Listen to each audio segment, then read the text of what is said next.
Matching sets of dinosaur footprints found on opposite sides of the Atlantic Ocean. Matching sets of footprints discovered in Africa and South America reveal that dinosaurs once traveled along a type of highway 120 million years ago before the two continents split apart, according to new research. Paleontologists have found more than 260 dinosaur footprints from the Early Cretaceous Period in Brazil and Cameroon. Now more than 3,700 miles, 6,000 kilometers apart on opposite sides of the Atlantic Ocean, the footprints are similar in age, shape, and geologic context, said Louis L. Jacobs, a paleontologist at the Southern Methodist University in Texas and lead author of a study describing the tracks published Monday by the New Mexico Museum of Natural History and Science. Most of the fossilized prints were created by three-toed theropod dinosaurs, while a few likely belong to lumbering four-legged sauropods with long necks and tails, or ornithischians, which had pelvic structures similar to birds, said study co-author Diana P. Vineyard, research associate at SMU. The trackways tell a story of how the movements of massive landmasses created ideal conditions for dinosaurs before supercontinents broke apart into the 7 continents we know today. Lush basins for life, the footprints were preserved in mud and silt along ancient rivers and lakes that once existed on the supercontinent Gondwana, which broke away from the larger landmass of Pangaea, Jacobs said.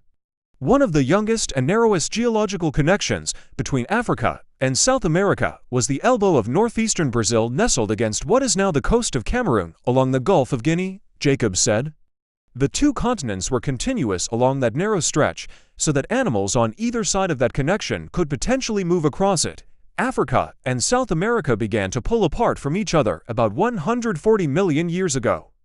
The separation created rifts in Earth's crust, and as the tectonic plates beneath South America and Africa drifted away, magma in Earth's mantle created new oceanic crust.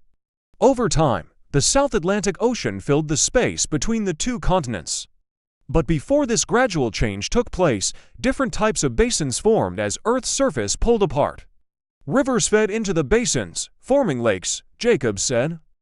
The study authors found evidence of what's known as a half-graben basin in northeast Brazil's Borborema region and a similar one in the Coombe Basin in northern Cameroon.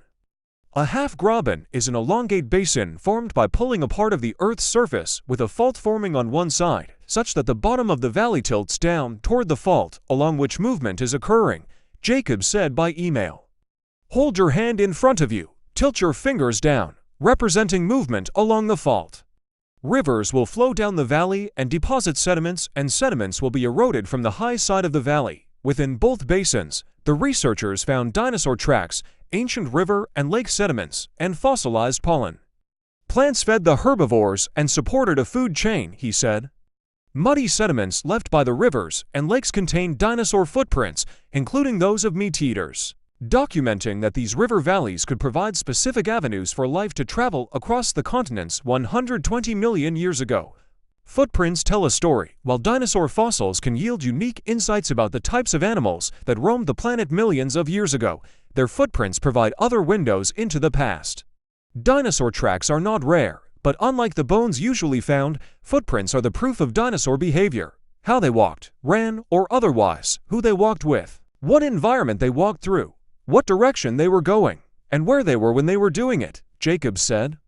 It's difficult to tell the specific species of dinosaurs that traveled along the basins, but they represent a larger portrait of the ancient climate and how different types of animals thrived in the environment that the continental rifting created. If your dog and a coyote walk across the same mudflat, you might know that two dog critters walk there, that they are very similar, but you may not be able to know if they are different species. Ditto the dinosaur track situation, Jacobs said. All animals have home ranges. All animals expand their ranges. All animals exploit resources as necessary depending on availability, often related to seasonality. Herbivores follow nutritious plants. Carnivores follow their herbivorous food.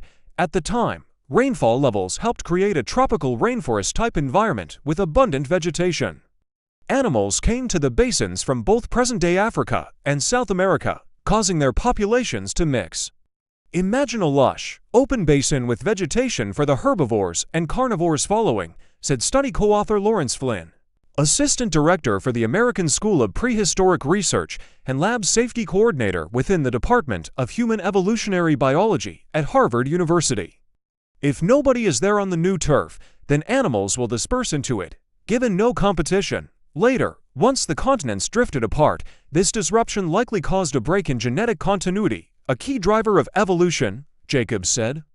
The dinosaur tracks in Cameroon were first discovered in the late 1980s, and Jacobs reported on them at the first International Symposium on Dinosaur Tracks and Traces, convened by paleontologist Martin Lockley. In 1986, Jacobs then became friends with study author Ismer da Souza Carvalho, now a professor within the Department of Geology at the Federal University of Rio de Janeiro.